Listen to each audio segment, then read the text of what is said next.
So here we have the Kia Cee'd 1.6 CRDi4 on a 67 plate. I'm going to start off by showing you around the outside of the car, and then we'll hop in and run through some controls on the inside. But from the outside you can see it's a 5-door car with alloy wheels and tinted windows around the rear. If we start off inside the boot, we can then work our way around the rest of the car from there. So as we approach the back of the car, you'll see we have reversing sensors, plenty of boot space as well, along with that 60/40 split folding rear seat. Okay, so we're just going to work our way back round to the front of the car now, and then we'll hop in and run through those controls. But now that we've done a full circle of the car, you can see that it's in wonderful condition the whole way round. Just briefly before we climb in, I think it's well worth seeing the interior from this exterior point of view. You get full leather seats, as you can see. The driver's seat is electronically adjustable and has 2 separate memory settings. There's plenty to run through on the dashboard of this car, so let's hop in and we'll do that now. Okay, so now that we're inside the car, we're going to start off with the dials. On the left-hand side, we have the rev counter, we have the speedometer in the middle, and then the fuel gauge on the far right-hand side. In the middle, you can see the total miles on this car are 7,281. You can change the information that's displayed above that for various different trip computer information, as well as satellite navigation, your music menu, vehicle settings, and user settings. So lots of different options there. If we back out to the steering wheel, the buttons I was using just a moment ago are these ones down here.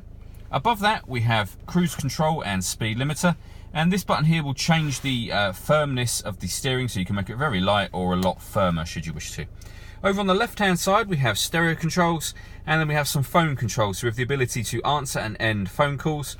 We also have voice activation for the phone as well, so hit that button and ask it to dial anyone in your contacts list. It will do that for you without you having to take your phone from your bag or your pocket.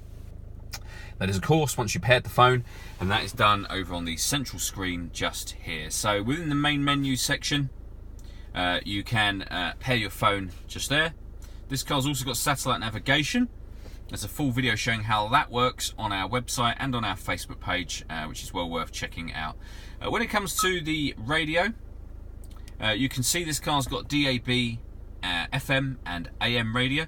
There's no media device connected at the moment, so it will say no media files available, but you can connect up a USB input, auxiliary, and also you can stream music wirelessly via Bluetooth audio as well. So once you've paired up your phone, you can listen to music that's on your phone without the need of a cable.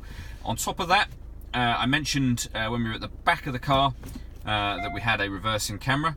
You can see that there, so it's a full color camera with the guidelines on the ground showing you where the car would be headed in relation to the image that you see behind you. Working our way down, we got heated passenger and driver seats.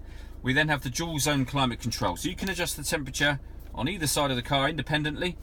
Fan speed is adjustable up and down just here. When you're happy with those settings, you can turn the air conditioning on, or you can hit auto and the car will maintain those temperatures for you. You can then override that simply by readjusting the fan speed yourself, and it will turn that system off completely. Below that we have 2 12-volt charging sockets, the auxiliary and USB input, and a 6-speed manual gearbox. Directly in front of the gearbox we have a couple of parking sensor settings, so this button will turn on or off the front parking sensors, and this button is for the autonomous parking. Give that a push, have a look up onto the screen there, and the car will tell you what to do in order that you can find a parking space first of all, and then the car will park itself for you. All you've got to do is accelerate, brake and change gear when it asks you to. The last thing I wanted to talk about is the panoramic glass sunroof. So the first thing to do is to open up the sun blind that covers it. You could leave it like that, and obviously it lets a lot of light into the car, or that front section will actually slide back as a proper sunroof to let in the air as well as the light. All that leaves me to say is thank you for taking the time to watch this video. If you'd like to come and see the car in person and have a test drive, please feel free to call any of our MJA sites. We'd love to hear from you soon.